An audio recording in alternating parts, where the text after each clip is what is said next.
C'est l'aîné. Mais est-ce que finalement son couple est si stable que ça? Est-ce que lui aussi ne remet pas quelque part sa vie en question? Rendez-vous le 10 juillet.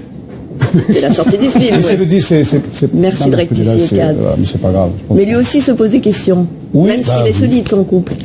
Oui, je pense comme tout le monde, comme tous les couples. Hein, je sais pas, je vais pas parler à... Mais comment on éprouve la solidité d'un couple sans l'avoir éprouvé? Bravo, non. Mais lui, non, si, je sais. Ah. Non.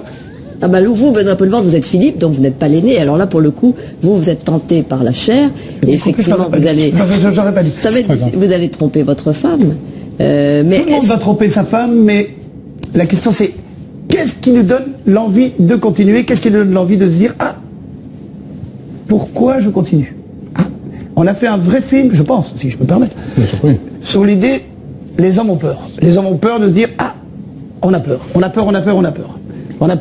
je vais y aller, et puis on ne sait pas.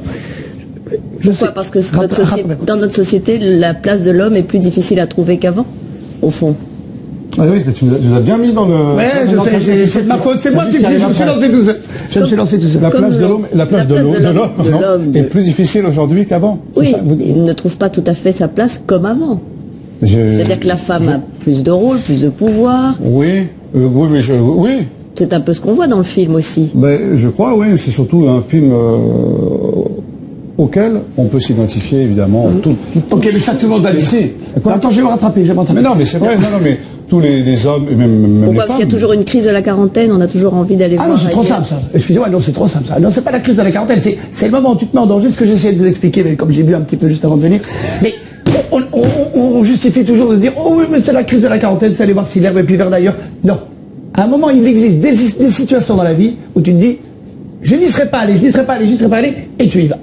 Et tu te dis, je n'ai pas voulu y aller. Je n'ai vraiment pas voulu y aller. Et tu n'en peux rien.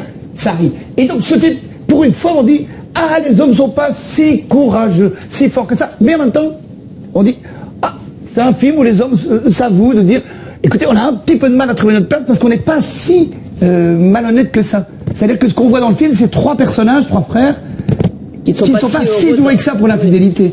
Contrairement à tous les clichés qu'on véhicule, on se dit oh les hommes ils veulent tromper.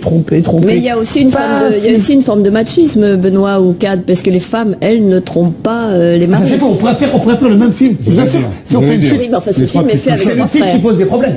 C'est le titre. Imaginez-vous qu'on fait la suite. Comment appelleriez-vous le film? Les petites cochons. Et là, tout de suite, on est dans un film à un réseau parallèle. Et on n'est pas là-dessus. Il est tôt. Mais il est tôt. Mais non, je pense qu'on aurait pu faire le même film. Là, pour une fois, on n'est pas convaincu du bien fondé de ce qu'on fait. C'est-à-dire qu'on montre un film avec des conséquences, même si c'est une comédie. C'est une comédie, mais on voit les conséquences. Non, mais c'est un film qui est effectivement très drôle, mais aussi très, très émouvant et très tendre. Et très sérieux quand même, faut le dire. C'est une vraie surprise.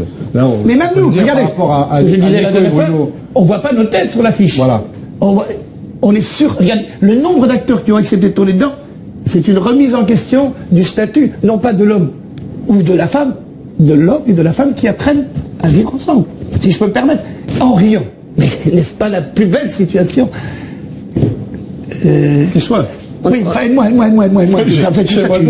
faut m'aider aussi. Mais je ne sais pas où tu vas. On imagine que le tournage n'a pas dû être triste. Enfin, il y a aussi Fred Testo et vous deux. Donc on connaît un petit peu votre sens de l'humour, en tout cas même votre oui, mais c'est un acteur génial. C'est surtout un acteur génial. Oui, bah je commence à sentir le sapin. Oui, non, mais c'est surtout un acteur extraordinaire. Vraiment, qui est très agréable à travailler. Très marrant, et on se marre beaucoup. C'est vrai, on a beaucoup ri. Mais alors ça, les gens s'en foutent complètement. Oui, je sais, mais Claire nous posait la question, donc je réponds à Claire. Non, mais il vous aime aussi parce que vous êtes des humoristes, vous êtes des comédiens drôles aussi, même si vous traitez de choses graves. Mais le film est assez sérieux. Ou en tout cas sérieuse. Sérieuse. Et ça n'a rien à voir avec la gravité. Non, c'est que ça... Pardon, autrement. Mais c'est sérieux. Voilà.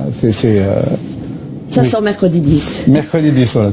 C'est Le Grand Méchant Loup. Et n'ayez pas peur. Avec beaucoup n'ayez pas peur du Grand Méchant Loup. Et des actrices formidables qui sont partenaires. On va citer, très vite, on a encore le temps. On les a déjà cités, Valérie. Voilà, très bien, pardon. Linda Fag, Léa Drucker, elles sont formidables. Marie-Christine Barrault. Notre maman. Merci beaucoup à tous les deux. Merci beaucoup. C'est la fin de ce journal. Dans un instant, la météo de Louis Baudin. Et puis ce sera votre film du dimanche soir. Ce soir à bout portant avec notamment Gilles Lelouch et Roche Dizem. Pour l'information, vous retrouverez demain à 13h Jean-Pierre Pernaut. Et à 20h, Gilles Boulot. Bonne soirée sur TF1.